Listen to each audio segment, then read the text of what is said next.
तो कैसे हम इस दिव्य बुद्धि का इस्तेमाल करें, प्रयोग करें, वो भी बाबा हमें बताते हैं। क्योंकि बुद्धि की भेंट किससे की जाती है? एक तराजू से। तराजू से करते हैं ना बुद्धि की भेंट।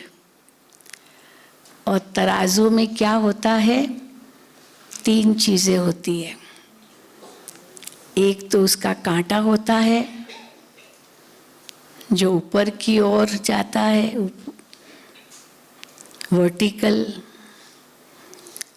दूसरा उसकी डंडी होती है जो हॉरिजॉन्टल, सीधी होती है। और तीसरा इसके पलड़े होते हैं। ये 3 चीजें होती है तराजू में। तो बाबा हमें दिव्य बुद्धि देते हैं, माना बुद्धि की लाइन क्लियर, बाबा कहते हैं वो होनी चाहिए। उसके लिए मन एकाग्र होना चाहिए। तो कांटा क्या है? एकाग्रता। हिलना नहीं चाहिए कांटा, बीच में हो और हिले नहीं, तब कहेंगे कि वजन सही है। अगर हिलता रहता है तो भी वजन सही नहीं है। तो पूरा वर्टिकल हो, अर्थात मन हमारा शिव बाबा की तरफ हो। अगर मन यहाँ वहाँ भटकता रहता है तो कभी भी बुद्धि सही निर्णय नहीं दे सकेगी।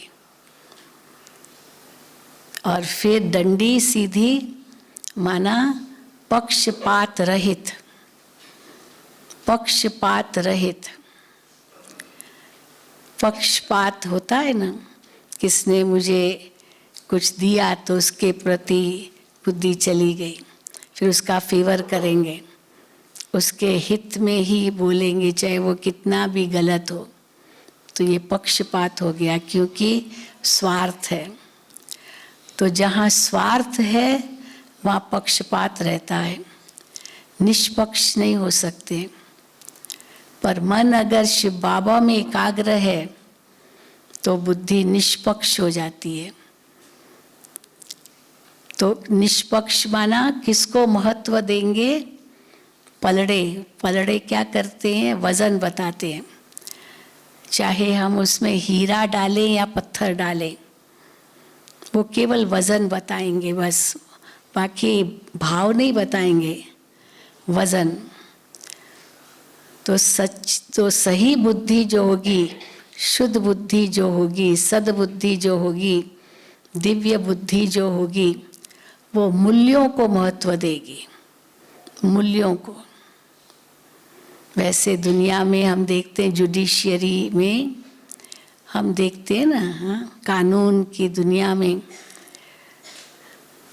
तो वो भी कहते न्याय तब मिल सकता है जब पक्षपात रहे, तो एकाग्र हो और मूल्यों को महत्व दिया जाए। तो इसीलिए बाबा ने भी हम बच्चों को मूल्यों का ज्ञान दिया है। आत्मा के जो 7 मूल गुण हैं उनका महत्व बताया है। ज्ञान, पवित्रता, शांति, प्रेम, सुख, आनंद, शक्ति। हम कहते हैं ये 7 आत्मा के मूल्य है, ओरिजिनल मूल्य, जिसको इंग्लिश में कहते हैं इननेट क्वालिटीज, जो उनके अंदर निहित है। तो एक है हमारे वो अनादि गुण और दूसरे हैं हमारे आदि गुण जो देवताई गुण हैं। अंतर्मुखता, गंभीरता, धैर्यता, मधुरता, सहनशीलता, निर्भयता, सरलता, गिनते जाओ गिनते जाओ, कितने दैवी गुण हैं। अब इन्हीं सभी दैवी गुणों में, दिव्य गुणों में संपन्न बनना है। संपन्न माना फुल, इसलिए कहा ना सर्वगुण संपन्न। सभी गुणों में संपन्न होना माना मूल्य अपने जीवन में धारण करना। और जब जीवन में मूल्य आते हैं तब कहा जाता है जीवन का भी मूल्य होता है। अगर जीवन में मूल्य नहीं तो जीवन का भी मूल्य नहीं। देखते हैं ना, कानून हमें जो कानून बनाए गए हैं वो भी इसी आधार पर बनाए गए हैं। लेकिन दुनिया में जहाँ जुडिशियरी कानून की बातें आती है, हाँ देखो मोबाइल चल रहे हैं, ठीक नहीं है ये, क्यों मोबाइल ऑन है, किसका मोबाइल चल रहा है, प्लीज़ हाँ मोबाइल सब स्विच ऑफ करके आने चाहिए। तो दुनिया में भी हम देखते हैं कि किसका जीवन मूल्यवान होता है, जिसकी बुद्धि शुद्ध होती है, जिसमें ज्ञान गुण शक्तियां है। और बाबा कहते हैं मैं ही इस समय प्रदान कर रहा हूँ, इसलिए मैं ही दिव्य बुद्धि देता हूँ। तो इन्हीं गुणों में संपन्न बनना, इसको कहेंगे संपन्नता। और बाबा हमको इनमें संपन्न बना रहे हैं। तो संपन्नता की ओर अगर हमें जाना है, उसके लिए हमें इन गुणों में संपन्न बनना होगा। तो कैसे बनेंगे संपन्न? क्योंकि उसी के आधार से हम समय को समीप लाएंगे। इसलिए बाबा हमेशा कहते हैं पहले स्थापना पालना, फिर विनाश नहीं, उसके पहले फिर नई दुनिया की स्थापना, फिर विनाश। तो नई दुनिया की स्थापना और फिर विनाश माना इन गुणों में संपन्न बनना है। तभी तो इस कलयुगी दुनिया की समाप्ति होगी। तो कलयुगी दुनिया की समाप्ति से पहले हमें सब गुणों में संपन्न बनना है, और फिर हम समय को समीप ला सकेंगे। क्योंकि बाबा हमें बार बार रिमाइंड कराते रहते हैं, बच्चे विनाश की तैयारी पूरी हो चुकी है, बस आपको संपन्न बनना है।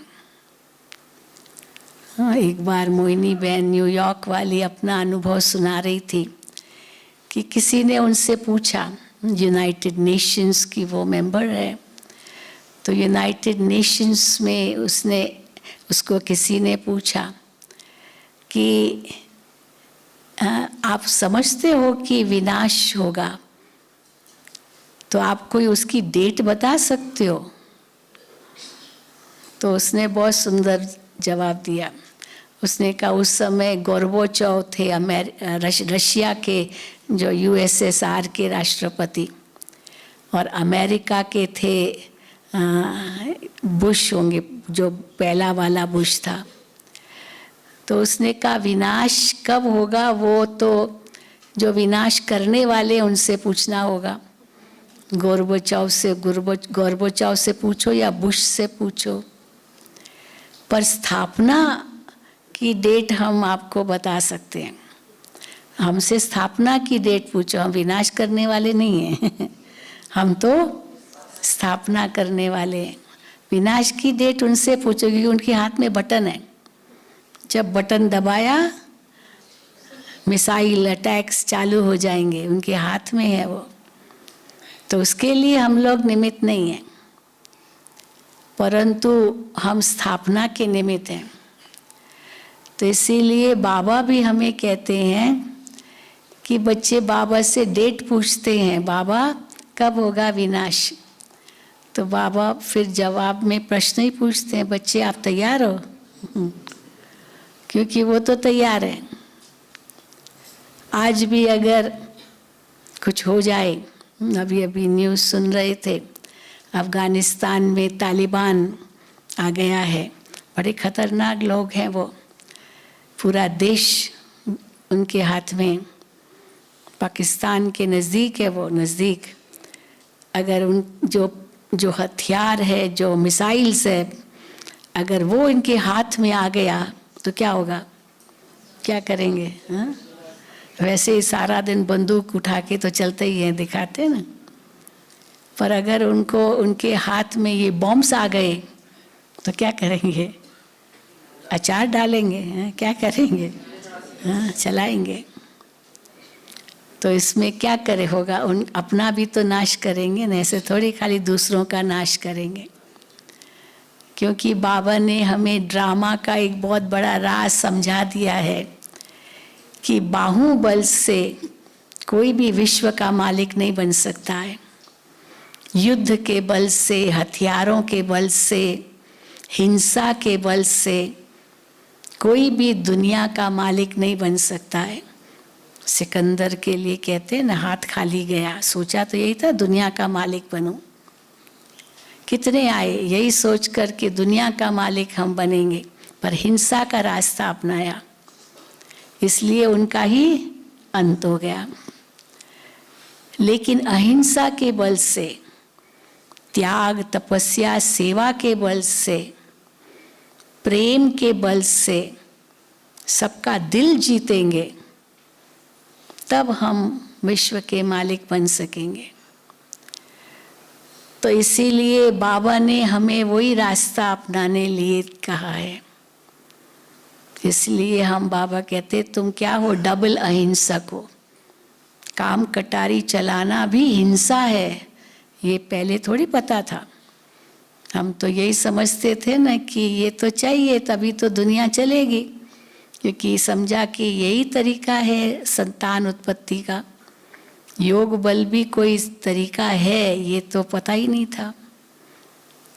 और अभी बाबा कहते ये काम कटारी है, ये भी हिंसा है।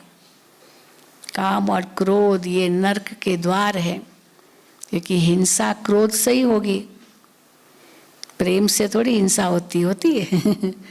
जहाँ प्रेम है वहाँ हिंसा है क्या? नहीं। जहाँ क्रोध है वहीं हिंसा है। तो ये विकार है ही हिंसा। और बाबा इसलिए कहते बच्चे इन विकारों को तुम्हें जीतना है, और उन सब का आधार है देही अभिमानी बनना है, मुझे याद करना है, पवित्र बनना है, तब विश्व के मालिक बनोगे। तो इसलिए बाबा ने जो हमें सरल तरीका बताया है समय को समीप लाने के लिए, वो है इन सारे गुणों में संपन्न बनना। तो यही हमारी चेकिंग है।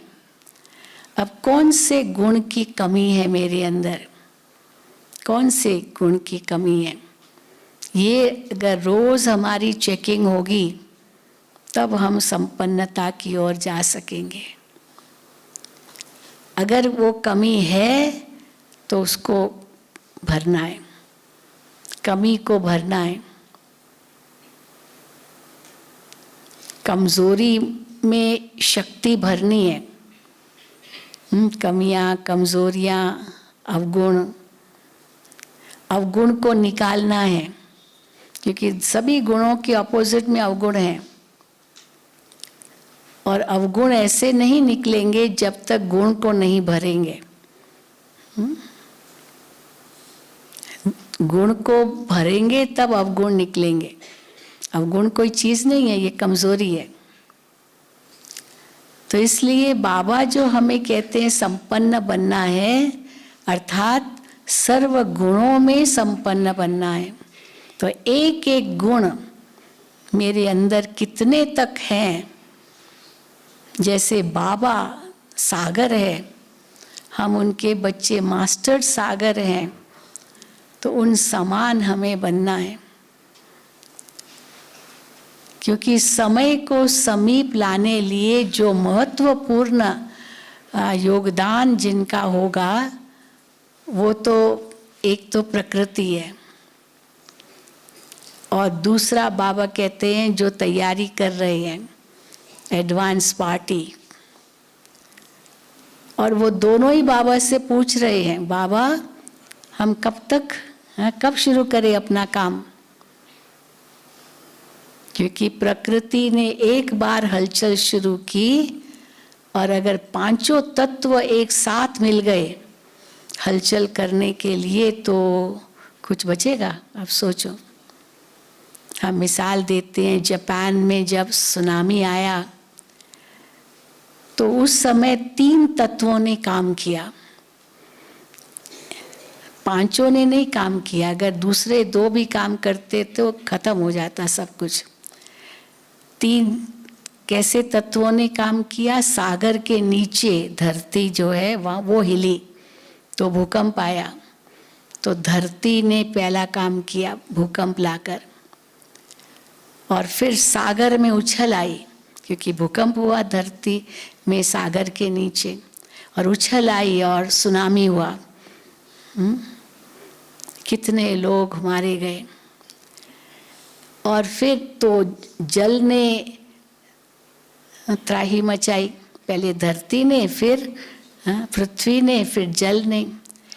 फिर उसके बाद वो जो वहाँ पर सारे न्यूक्लियर प्लांट्स थे, वो रिएक्टर्स थे जिससे बिजली पैदा हो रही थी, उनको आग लगी। इतनी ज़बरदस्त आग लगी जो कैसे बहुत नुकसान हुआ। तो 3 तत्वों ने काम किया उस समय, जल, अग्नि और पृथ्वी। बाकी वायु और आकाश बाकी था। और अगर वायु काम करता, माना हवा आती इतनी तेज, तूफान आता, तो वो जो रिएक्टर्स थे उसमें तो रेडियो एक्टिविटी थी, वो हवा उसको चारों ओर फैला देती और सब कुछ दूषित हो जाता, सारी हवा दूषित हो जाती होती, जो श्वास लेना भारी हो जाता होता। पर हवा ने काम नहीं किया। और फिर अगर आकाश फटता, माना बादल फटता या कुछ भी, आकाश से बिजली आती या कुछ होता, तो फिर तो बारिश अगर हुई उसी से, तो सारा सागर दूषित हो सकता था। और सारा सागर दूषित हो गया तो सब मछलियाँ जो भी सागर में, वो भी सब मर जाती। इसलिए वो 2 तत्वों ने काम नहीं किया। और अगर 5 ही तत्व एक साथ काम करे तो अब सोचो।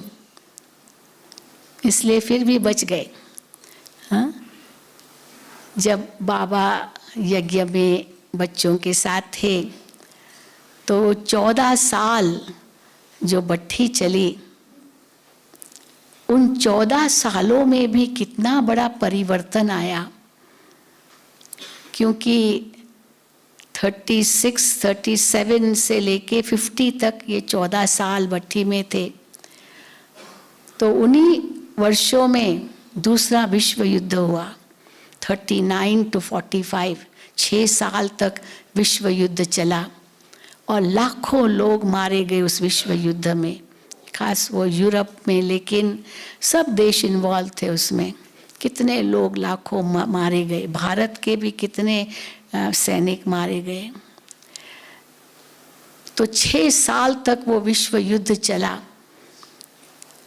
और वो समाप्त कब हुआ? जब अमेरिका ने जापान में, जो बाबा मुरलियों में सुनाते हैं, हिरोशिमा, नागासाकी, ये 2 बड़े शहर जापान के हैं, उन पर जब अमेरिका ने बॉम्ब गिराया तो जापान ने सरेंडर किया। उस समय 2 शहर उसके तबाह हो गए, इतना बॉम्ब्स।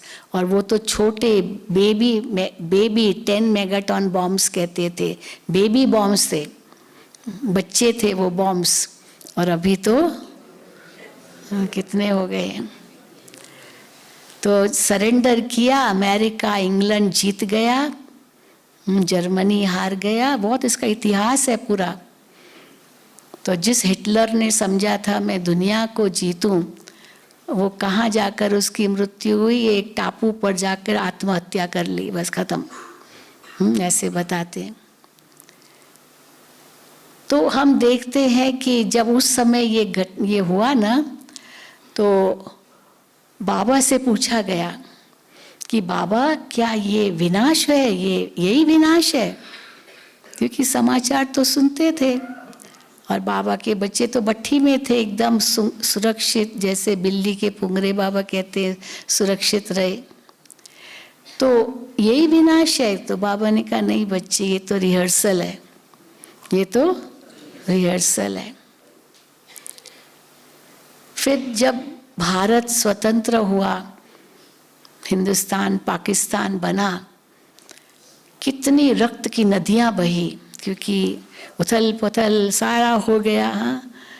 धर्म के नाम पर बंटवारा हुआ, तो कितनी उथल पुथल हुई, कितने लोग मारे गए, कितनी रक्त की नदियां बही। तो उस समय भी बाबा से पूछा गया, बाबा क्या यही विनाश है? सिविल वॉर था ना, एकदम गृह युद्ध जैसा है था ना। तो बाबा से पूछा, बाबा ने कहा नहीं बच्चे, ये तो रिहर्सल है ये तो रिहर्सल है। रिहर्सल करते हैं ना, फाइनल से पहले रिहर्सल होती है। तो बाबा ने जैसे वो झलक बताई कि ये रूप होगा, रक्त की नदियां बहेगी। फिर उन्हीं वर्षों में बाबा तो कराची में थे, क्वेटा एक शहर है बलूचिस्तान में ना, पाकिस्तान में ही है। वहाँ पर ज़बरदस्त भूकंप आया था, ज़बरदस्त, पूरा शहर का शहर ख़त्म हो गया था। उसमें भी कितने मर गए थे। क्वेटा शहर, कई जो लोग हैं वो बताते, क्वेटा में उनके रिश्तेदार रहते थे, सब खत्म हो गए, दब गए, इतना भूकंप आया। तो भी बाबा से पूछा, बाबा ये विनाश है? बाबा ने कहा नहीं, ये रिहर्सल है। तो समझो प्राकृतिक आपदाएं भी आई, साथ साथ सुनामी भी आया। उन्हीं दिनों में सुनामी भी आया था। दूसरा विश्व युद्ध में कितने मारे गए, कि नहीं, जो कुछ हुआ वो सब एक बहुत बड़ा रिहर्सल था। कई तो पैदा कहाँ हुए थे, हाँ, जो उस समय पैदा हुए होंगे उनको थोड़ा अनुभव होगा। फिर चाहे भारत में युद्ध हुआ, चाइना के साथ युद्ध हुआ, पाकिस्तान के साथ युद्ध हुआ, बहुत कुछ हुआ, मुझे याद है वो। हाँ, फिर 70 में भी कुछ हुआ, एकदम ब्लैकआउट, बाहर झांक भी नहीं सकते थे हम, ऐसी स्थिति थी। जिन्होंने अनुभव किया हाथ तो उठाओ, बुजुर्ग जो होंगे। हाँ, आप सब ने तो कुछ, हाँ आपने किया, वेरी गुड। हाँ, मुझे याद है, आवाज़ भी नहीं करना, शीशों को, खिड़कियों को तो कागज़ लगा देना होता था, और लाइट नहीं जलाना है, वो मोमबत्ती की लाइट भी, वो भी नहीं बाहर आनी चाहिए, नहीं तो कहीं बम गिरा देंगे आपके ऊपर, ऐसी स्थिति थी। तो देखा गया कि ये सब रिहर्सल तो हो चुकी है, और अभी तो प्रकृति इंतज़ार कर रही है, थोड़ा थोड़ा इधर उधर ला रही है बहुत कुछ। हाँ, रोज़ सुनते रहते हैं, वहाँ भूकंप आया, वहाँ भूकंप आया, बहुत कुछ सुनते हैं। फिर 3.5 ऑन रेक्टर स्केल, फिर 4, कोई 5, चलो 6 तक। फिर भी अगर 8-10 हो जाए तो क्या हालत होगी आप सोचो। ये सारी जो बाबा कहते हैं ना, ताश के पत्तों की तरह ये सारे इतनी ऊंची ऊंची इमारतें सब गिरेगी। और अभी भी कह रहे हैं, क्योंकि ग्लेशियर्स जो है वो पिघल रहे हैं, सारे जो बर्फ़ के पहाड़ वो पिघल रहे हैं, वो अगर वो सागर को ऊपर कर रहे हैं, और जैसे सागर और ऊपर आता जाएगा, जो सागर के नज़दीक शहर है वो तो सब पानी में चले जाएंगे। अभी भी बहुत डर है लोगों को, बहुत डर है। कितने कितने उसके ऊपर कॉन्फ्रेंसेस करते हैं, लेकिन कोई भी बदलने को तैयार नहीं है, क्योंकि बदलेंगे तो उनको वोट कहाँ से मिलेंगे। हाँ? कुछ करेंगे तो वो सारी वोट की दुनिया है। तो हम देखते हैं ये सब विनाश काले विपरीत बुद्धि विनश्यंती, ये तो होना ही है। और ये नहीं समझना बाबा के बच्चे बच जाएंगे, हाँ, ये भी नहीं, हमें भी तो जाना है ना वापस घर। कई बार बाबा की मुरली में आया है, महाकाल को बुला रहे हो। शिव महाकाल है ना, महाकालेश्वर का मंदिर है उज्जैन में, तो महाकाल को बुलाना माना महाकाल क्या करेगा सबको मुक्त करेगा ना, काल के पंजे से मुक्त करेगा। तो महाकाल भी अपना काम कर रहा है। तो इसीलिए बाबा ने कहा कि प्रकृति पूछ रही है मैं हम कब अपना काम शुरू करें। फिर एडवांस पार्टी पूछ रही है हम अपना काम कब शुरू करें। तो कई पूछे एडवांस पार्टी क्या काम कर रही है। तो अभी तो बुद्धियों को टच कर रही है। बुद्धियों को टच माना बाबा के नजदीक ला रहे। कई कहते हैं दादी जी के जाने के बाद कैसे बाबा की सेवाएं और बढ़ी। फिर जानकी दादी के अव्यक्त होने के बाद कैसे ये सब और आगे बढ़ा। अभी गुलजार दादी के अव्यक्त होने के बाद और भी आकर्षित हो रही आत्माएं। ऑनलाइन बच्चे पैदा हो रहे हैं बाबा के बच्चे। हाँ ऑनलाइन। हाँ यहाँ बैठे हैं कोई जिन्होंने केवल ऑनलाइन कोर्स किया और बन गए बाबा के बच्चे। वो देखो एक हाथ उठा रहे हैं। अच्छा वेरी गुड। दो। हाँ सेंटर पर कोर्स नहीं किया ऑनलाइन कोर्स किया। तो जी हाँ बहुत होंगे आते हैं ना। आए कई बार आते हैं। तो आप सोचो जिसको बाबा कहते हैं last so fast so first, इसके पीछे कितनी गहराई और कितना आगे जा रहे हैं। कितना आगे जा रहे हैं सचमुच। वो इतना उमंग इतनी लगन जो बात मत पूछो। जमीन लोग देने को तैयार हैं, क्या नहीं करने को तैयार है। बहनें बताती है लेकिन मधुबन से स्टॉप आया। किसी से नहीं लेना अभी कुछ भी कुछ नहीं लेना अभी किसी से।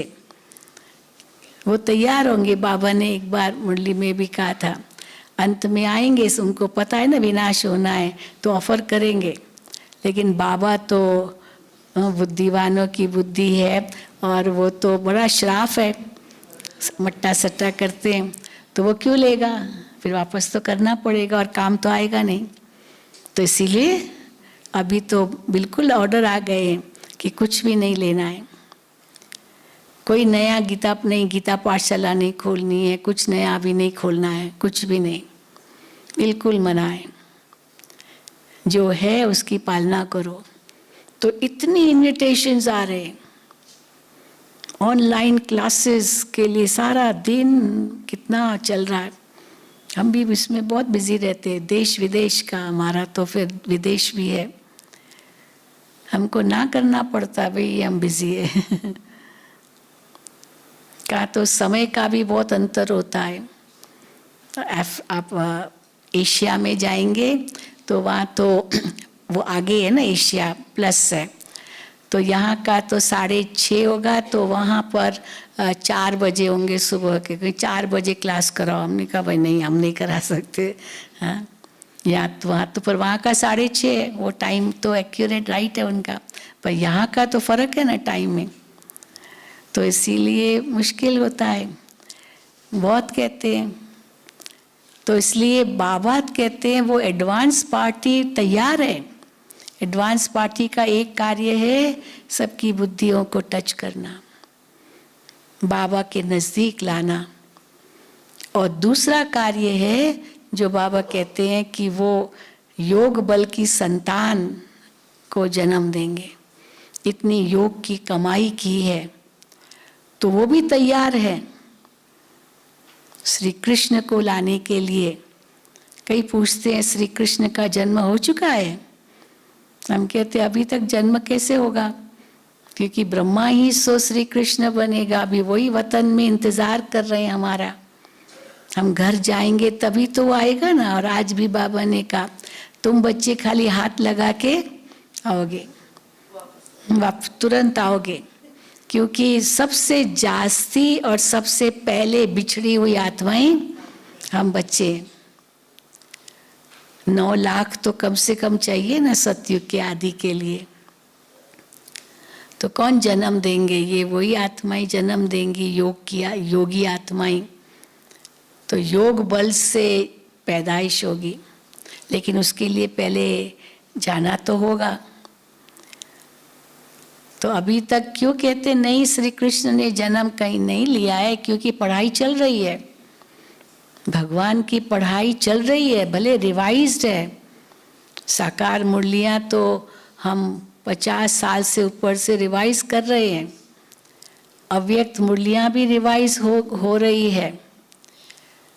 तो वो रिवाइज कोर्स सिद्ध करता है कि परीक्षा नज़दीक है। जब परीक्षा नज़दीक होती है तो क्या होता है, पढ़ाई का कोर्स पूरा हुआ, फिर क्या करना होता है, हाँ, रिवाइज करना होता है, एग्ज़ाम के लिए तैयारी करनी होती है। तो एग्ज़ाम की तैयारी माना पूरा रिवीजन चाहिए, सारे सिलेबस का। पढ़ाई पूरी हो चुकी है, क्योंकि साकार मुरली और अव्यक्त मुरली हमारी पढ़ाई है, वही हमारी श्रीमत है, और उस श्रीमत के आधार से हम चल रहे हैं। कुछ भी अगर प्रश्न है, मुरली से जवाब मिल जाता है, अगर उसकी गहराई में अच्छी तरह गए तो। खाली ऊपर ऊपर से पढ़ लिया तो क्या कहेंगे, बाबा की मुरली तो वही है, हाँ मुझे याद करो, पवित्र बनो, ये तो उसमें कितनी गहराई है, एक एक महावाक्य में। जितनी गहराई में जाएंगे आपको लगेगा कि इसमें और गहराई है, जितनी बार पढ़ोगे उतनी और गहराई महसूस होगी, अगर उस दिव्य बुद्धि से हम पढ़ते हैं तो समय को समीप लाने के लिए संपन्नता बहुत जरूरी है। और हम संपन्न बने, गुणों में संपन्न बने, उसमें पवित्रता भी आ गई, संपूर्णता माना 16 कला संपूर्ण। पवित्रता की इतनी कंप्लीट स्टेज बाबा हमसे चाहते हैं, जिसको दुनिया असंभव कहती है, साधु सन्यासी भी असंभव कहते हैं, वो हम बच्चे संभव करके दिखाते। और यहाँ तक बाबा ने कहा ये सब जो सत्ताएं हैं सब हिलेगी। अभी हिली ना, ये आपने सुना होगा ना, हाँ, प्रयागराज में, इलाहाबाद में अब सुसाइड किया उस संत ने या मर्डर हुआ, अभी तक तो वो गुत्थी सुलझी नहीं है। पढ़ते होंगे न्यूज़, तो पढ़ते होंगे, तो वो भी तो गद्दी हिल गई है। ये इतनी बड़ी गद्दी, मानो साधु संतों का हेड समझो, वो अगर सुसाइड करे, इतना ज्ञानी तो आत्मा, इतना पहुंचा हुआ, यहाँ तक कि कहते अगर उसने आत्महत्या की है तो वो ब्रह्मलीन क्या हुआ होगा, वो तो आत्मा भटकेगी, यहाँ तक भी बोल रहे हैं लोग। कोई कहे भाई साधु माना ब्रह्मलीन हो गया, ज्योति ज्योत समाया, लेकिन अगर आत्महत्या की तो वो आत्मा को तुरंत जन्म मिलेगा क्या? मुश्किल है ना। अब वो कर्मों का हिसाब किताब है। लेकिन वो धर्म के जो अड्डे बन गए हैं, वो सारा जो कुछ भी झमेले हैं, ये सब धन की बात है। अभी वही बातें चल रही, धन, जमीन, इतने करोड़ों करोड़ों उनके पास पैसे हैं, करोड़ों, गिनती से बाहर, इतनी जमीनें हैं, इतना कुछ है। लेकिन बाबा कहते वो सब गद्दियां हिलेगी, धर्म सत्ता भी हिलेगी, राज्य सत्ता भी हिलेगी। हर देश में आप देखो राजनीति इतनी बिगड़ गई है, भ्रष्टाचार, अत्याचार, अनाचार, सब जगह। ऐसे नहीं खाली भारत में है, सब जगह है। हर देश की अपनी समस्या है। हम लोगों को न्यूज़ नहीं मिलती और देशों की, लेकिन वहाँ भी बहुत बुरा हाल है। तो इसलिए बाबा कहते हैं ये जो अंतिम समय चल रहा है, ये सब गद्दियाँ हिलेगी। लेकिन जो पहले समझते थे ना कि आप लोग जो इतना ऊंचा ज्ञान देते हो, पर वो भी तो इतना देते हैं ना, वो भी इतना अच्छा सुनाते, आप भी अच्छा सुनाते हो। पहले तो सुनने को तैयार नहीं थे, अभी कहते आप लोग भी अच्छा सुनाते हो, पर वो कोई कम नहीं है। हाँ, पर बाबा ने कहा कि एक दिन आएगा जब वो कहेंगे आप भी नहीं, लेकिन आप ही। वो किस आधार पर होगा? पवित्रता के आधार पर, पवित्रता के आधार पर।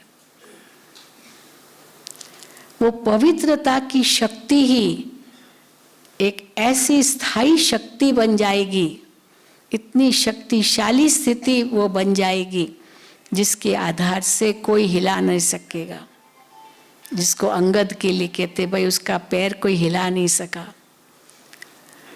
और कहाँ तक बाबा पवित्रता की बात कहते हैं, स्वप्न मात्र तक भी अपवित्रता न हो। केवल ब्रह्मचर्य नहीं, ब्रह्मचर्य कोई बड़ी बात नहीं है, तो बाबा तो उसको तो उड़ा ही देते हैं। कई ऐसे शादी नहीं करते हैं, ब्रह्मचारी रहते हैं, क्या बड़ी बात है, लेकिन स्वप्न तक भी वो ब्रह्मा आचरण हो, उसको कहेंगे ऊंची से ऊंची पवित्रता। और उसका आधार बाबा क्या बताते हैं, अशरीरी अवस्था। बीच बीच में अशरीरी हो जाओ, न्यारे हो जाओ, देह से न्यारे हो जाओ। क्योंकि जब तक अशरीरी अवस्था नहीं बनी है तब तक वो पवित्रता की शक्ति भी अनुभव नहीं होगी, इंद्रियां चंचल होगी। इंद्रियों की चंचलता का आधार ही है देह अभिमान, और जहाँ इंद्रियों की चंचलता है वहां तो सारे विकार है। ये पंच इंद्रियां कहते हैं ना, तो पंच इंद्रियां, एक एक इंद्रिय एक एक विकार का प्रतीक बन जाती है। पंच इंद्रियां कहते हैं, पंच रस है ये पांच, जैसे आँख नाक कान आदि तो सूंघने की शक्ति, सुनने की शक्ति, देखने की शक्ति, स्वाद की शक्ति, फिर त्वचा, ये भी एक शक्ति है, हाँ, महसूस करने की शक्ति। तो एक एक विकार जो है एक एक इंद्री का रूप है। कैसे, अब त्वचा ही ले लीजिए, त्वचा शरीर, हाँ, चमड़ी होता है ना। आप एक संग्रहालय में जाइए, वहाँ पर चारों ओर लिखा रहता है प्लीज डोंट टच, कृपया हाथ मत लगाइए, हाथ मत लगाइए, हाथ मत लगाइए, सब जगह लिखा रहता है, एक एक जगह। लेकिन कितने लोग ऐसा, देखे तो सही, कोई देख तो नहीं रहा है देखे तो सही, हाथ तो लगाई। तो हाथ तो लगाई माना ये किसका आकर्षण है, चमड़ी का आकर्षण। और उसका विकराल स्वरूप है काम वासना। वो क्या है, चमड़ी का ही तो आकर्षण है, और क्या है। तो चमड़ी का आकर्षण ये काम विकार। फिर क्रोध, हाँ, ये आंखों का आकर्षण, आंखों का आकर्षण। आंखें सबसे पहले, अंदर में गुस्सा होता है ना तो मुंह से तो बाद में निकलता है, पहले कहाँ से निकलता है, ऐसे आंखें हैं पता चल जाता है कि इसके अंदर में गुस्सा है। ये तो हो नहीं सकता कि अंदर में गुस्सा हो और बाहर से आंखों में प्यार हो, ऐसे हो सकता है, नहीं, गुस्सा तुरंत दिखाई देता है। तो ये आंखें, ये गुस्सा, आंखों का आकर्षण। फिर जीभ, क्रोध वो आंखें, फिर जीभ, ये लोभ का आकर्षण, लोभ, टेस्ट। ये भी कहते देखो जीभ और पेट, क्योंकि जीभ से फिर अंदर पेट में जाएगा। इन दोनों की आपस में लड़ाई है। जो जीभ को पसंद है ना वो पेट को पसंद नहीं है, पेट उसको स्वीकार नहीं करता, पर जीभ टेस्ट, हाँ, स्वाद। तो स्वाद, ये तीसरी चीज, लोभ, ये भी लोभ है। पेट भरा हुआ तो भी एक गुलाब जामुन आ गया, लो खाओ तो जीभ। फिर मोह नाक, किसी से मोह होगा ना तो बस गले लगेंगे उसके, वो नाक ही रगड़ते रहेंगे उसके आगे स्मेल, नाक की जो शक्ति है, सूंघने की शक्ति, ये मोह के वश है। क्यों इतना नजदीक जाना है, दूर से नमस्ते कर लो ना। अभी कोरोना हुआ ना तो सोशल डिस्टेंसिंग, भारत में तो वैसे ही हमारी प्रथा है हाथ जोड़ना, हाँ, दूर से नमस्कार। वो तो विदेशों में तो हाथ मिलाते हैं, तो यहाँ तक हो गया कि विदेशों ने भी सीख लिया, हाँ, विदेशियों ने भाई दूर से नमस्कार करना, हाथ नहीं मिलाना। हाथ मिलाना मना, ये भी टच हो गया ना, ये भी नहीं। जी हाँ तो इसीलिए सोशल डिस्टेंसिंग, दूरी दूरी बना के रखो। तो मोह माना ये नाक की सुगंध क्यों नजदीक इतना आते, जरूरत क्या है? कुछ स्मेल उनकी सुगंध चाहिए। और अहंकार, कान, किसने मेरे लिए कुछ कहा, कौन होता है वो, मैं भी कोई कम हूं क्या, ये कान खड़े हो जाते हैं। तो ये अहंकार, तो काम क्रोध लोभ मोह अहंकार, काम वासना त्वचा, क्रोध आंखें, लोभ जीभ स्वाद, और मोह नाक, और अहंकार कान, ये पांचों ही इंद्रियां आ गई। तो ये पांचों ही विकार इन इंद्रियों से प्रकट होते हैं। और अगर सहज रूप से इनको जीतना है, वह देही अभिमानी बनो। पहले देही अभिमानी बनना होता है, जिसको बाबा कहते देखते हुए नहीं देखो, सुनते हुए नहीं सुनो। बहुत कुछ दिखाई देगा, कलयुग है ना, लेकिन हमको देखते हुए नहीं देखना है। उसके लिए आंखें बंद नहीं करनी है। बाबा कहते सूरदास ने आंखें फोड़ दी, फोड़नी भी नहीं है, बंद भी नहीं करनी है, और ही खुली आंख से हम योग करते हैं। ये भी एक अथॉरिटी है। आंखें बंद कर ली, कैसे पता चलेगा कि मन चंचल है नहीं चंचल है, देख ही नहीं रहे हैं। पर देखते हुए नहीं देखना, ये बहुत बड़ी शक्ति है। बताते ना, कई कहते भाई विश्वामित्र ने 50,000 साल तक तपस्या की। तो विष्णु जी ने सोचा अभी इसकी परीक्षा ले, 50,000 साल तक तपस्या की है। तो मेनका बताते ना उनके सामने आई, एक परीक्षा लेने लिए अप्सरा आई। तो जैसे अप्सरा आई तो आवाज आई, आंखें खोली, और वो उसके कामासुर हो गया, या जो भी कुछ कहो कि कामातुर हुआ या उसके वश हुआ। तो 50,000 साल की तपस्या कहाँ गई? कहाँ गई 50,000 साल की तपस्या? इसलिए कई कहते अरे विश्वामित्र जैसा जिसने 50,000 साल तक तपस्या की, वो भी फेल हो गया, तो हम तो मनुष्य है इसीलिए हम तो मनुष्य, हम क्या कर सकेंगे? तो बाबा कहते तुम मनुष्य नहीं हो, तुम क्या हो? फरिश्ता हो। फरिश्ता बनना है तो फरिश्ता हो, देवता बनना है, पहले ब्राह्मण हो। तो उसके कैसे ब्राह्मण से फरिश्ता बनते हैं? फरिश्ता माना ही जिनका फर्श से कोई रिश्ता नहीं। फरिश्ता माना जिसके धरती पर पाँव नहीं। फरिश्ता माना जो सदा ही रक्षक है, सदा ही देता है। तो फरिश्ता बनना है तो पहले तो अशरीरी बनना पड़े ना, क्योंकि प्रकाश का शरीर माना ये इस देह के शरीर से न्यारे, ये हड्डी मांस के शरीर से न्यारे। आज भी बाबा का वरदान ही था ना, दुख अशांति ये सब क्या है? ये सब शरीर की चीजें। इसीलिए कई समझते आत्मा तो निर्लेप है, आत्मा के ऊपर तो कोई लेप छेप लगता नहीं, सब शरीर का है। लेकिन शरीर का ही तो आत्मा पर लगता है ना, आत्मा का शरीर पर लगता है। और मन इसका एक सेतु है जो आत्मा और शरीर को मिलाता है, ब्रिज है। शरीर का असर मन पर, मन का असर शरीर पर जरूर पड़ता है। शरीर का असर मन पर पड़ता है। अब कहाँ पर कुछ दर्द है तो जरूर मन उदास तो होगा, और मन उदास है तो शरीर में परिवर्तन आता है। इसीलिए बाबा कहते हैं देही अभिमानी पहले बनना है। देही अभिमानी और अशरीरी में क्या अंतर है?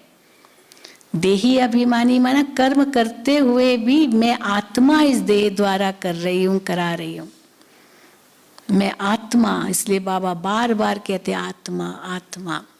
अब आंखें देख रही है, आंखें तो खिड़की, हम कहते हैं ना, समझाते हैं ज्ञान, आत्मा का परिचय देते हैं जब।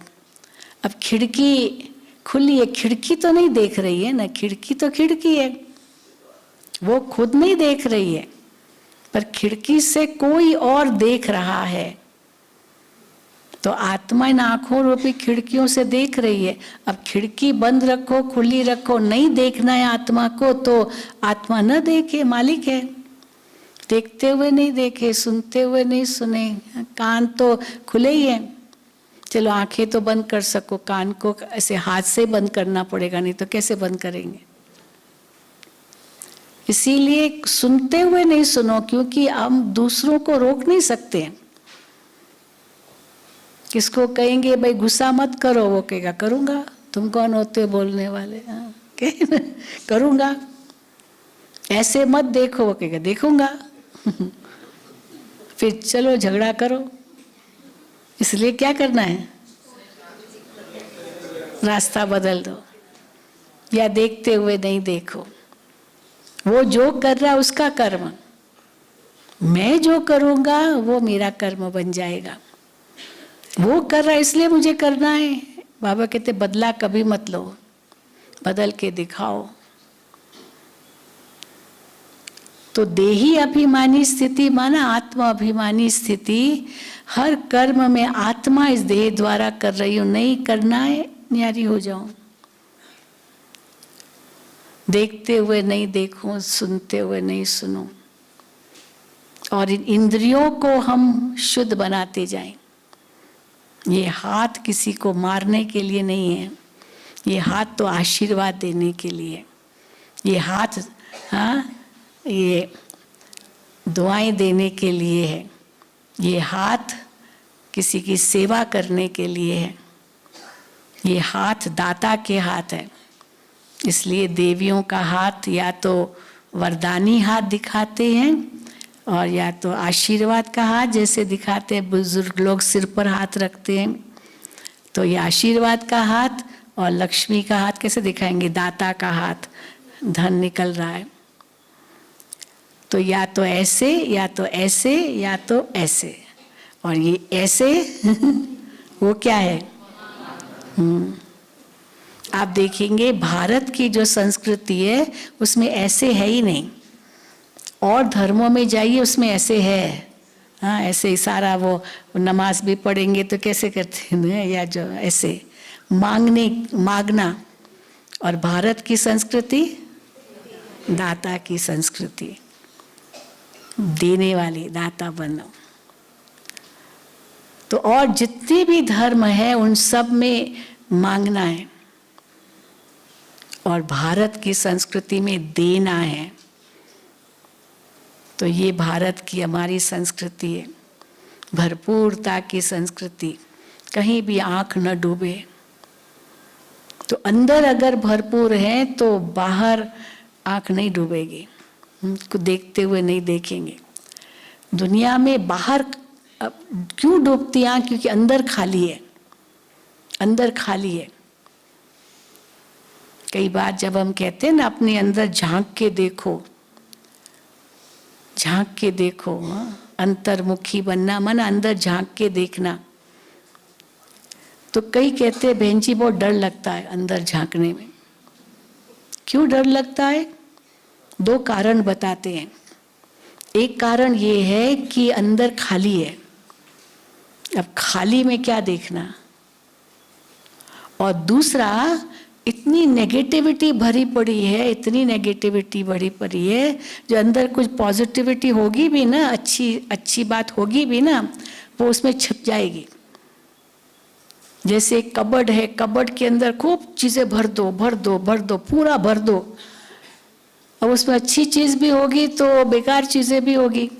और ऐसा भर दो और ठूस दो और एकदम बंद कर दो। अब आपको खोलने में डर लगेगा। डर लगेगा कि नहीं? कि अगर मैं कबर्ड खोलूंगा तो क्या होगा? हाँ? सब कुछ निकल आएगा बाहर। फिर जो काम की चीज़ है वो रखी का वो तो पता ही नहीं, क्योंकि सब मिक्स हो गई है। और फिर सारा टाइम वेस्ट हो जाएगा, क्योंकि सब बाहर आ जाएगा। फिर कहाँ अंदर बैठ के रखें, इसलिए खोलो ही नहीं, अच्छी चीज़ भी नहीं देखो। तो या तो खाली है, डर लगता है, खाली चीज में डर लगता है। अब अंधेरे में आपको डर लगेगा तो अंदर अंधेरा है, ज्ञान का प्रकाश है ही नहीं, इसलिए अंदर जाने में भी डर लगता है। और अगर है तो पाप भरे हुए हैं, इसलिए अंदर जाने में डर लगता है। थोड़ा बहुत पुण्य है, थोड़ा बहुत गुण है, वो गुण कहाँ दिखाई देता है। और बाबा कहते हैं कि बच्चे अंदर झांको, ये निकालो, पर निकालने के लिए निकालो नहीं, अच्छे भरते जाओ, ये अपने आप निकल जाएगा। मैं अशांत हूँ, अशांत हूँ, ये मत कहो। मैं शांत स्वरूप हूँ, मैं शांत स्वरूप हूँ, ये कहो, अशांति अपने आप भाग जाएगी। मिसाल देते हैं ना कि एक बाप था, उसने अपने 3 बच्चों को कहा कि इतना पैसा है, एक कमरा अपना, एक कमरा अपना भर लो। तो एक ने कहा इतना थोड़े में पूरा कमरा कैसे भरेगा। तो वो क्या किया, वो किचरा लेकर के आया और कमरे में भर दिया। दूसरे ने कहा यदि क्या भरेगा इसमें, तो अब इतने पैसे में क्या भरेगा, तो वो जो गोबर वोबर है ना, मतलब फालतू चीज़ें। पर एक ने कहा चलो इसी से मैं एक दिया लेता हूँ। तो दिया लिया, उसमें बाटी बनाई, मतलब, और उसमें उसको जलाया तो सारे कमरे में प्रकाश हो गया। तो सारे कमरे में हो गया। और वो पाई पैसे की चीज़ थी और उन्होंने तो क्या किया, सब किचरा भर दिया। तो अंदर में प्रकाश हो तो वही ज्ञान ही तो प्रकाश है। तो इसीलिए बाबा हम बच्चों को कहते हैं ये ज्ञान जैसे अंदर में भरता जाएगा, जो बाबा की मुरलियों से मिलता है, इसके आधार से वो प्रकाश जैसे अंदर आता जाता है, ये सारे गुण अपने आप आते जाएंगे। ज्ञान प्रकाश आया तो पवित्रता भी आएगी, शांति भी आएगी, प्रेम भी आएगा, सुख भी आएगा, शक्ति भी आएगी, आनंद भी आएगा, सारे गुण आएंगे। वो कई कहानियाँ बताते हैं कि 3 जने थे, उन्होंने कहा कि एक आ जाए, पर एक ने कहा कि हम आएंगे तो तीनों आएंगे, हाँ, क्योंकि अगर ये 2 नहीं तो हम भी जाएंगे। फिर आखिर एक को बुलाया तो वो उसके पीछे पीछे दोनों आ गए। ऐसे बताते कहानियाँ हैं बहुत। तो इसका मतलब क्या है, वो देही अभिमानी स्थिति। तो जैसे ही कुछ मन में कोई विकृति आए, विकार आए, मैं आत्मा हूँ, जो बाबा कहते हैं ना, देही अभिमानी, देह से न्यारे हो जाओ, बिल्कुल देह से न्यारे। फिर जब बाबा कहते विदेही स्थिति, विदेही स्थिति का मतलब क्या है, राजा जनक का मिसाल देते विदेही स्थिति। तो विदेह या विदेही, विदेह विदेही, तो सब कुछ होते हुए भी आंख कहीं न डूबे, इतने महलों में रहते हुए भी आंख नहीं डूबी, ये विदेह स्थिति है। छोड़ना नहीं है कुछ भी, लेकिन इसको भी कहेंगे देखते हुए नहीं देखना। अंदर से भरपूर है, इसलिए बाहर का कोई आकर्षण नहीं। एक तो कछुए के समान देही अभिमानी बनना माना मैं आत्मा इस देह से न्यारी हूँ, अपने इंद्रियों को निग्रह करना, जैसे कछुआ अपनी इंद्रियों को निग्रह करता है।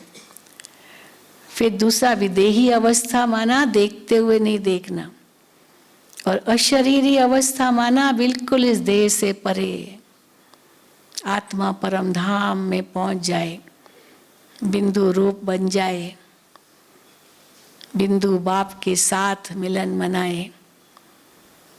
देह यहाँ पड़ी है, मैं आत्मा तो परम धाम में हूँ।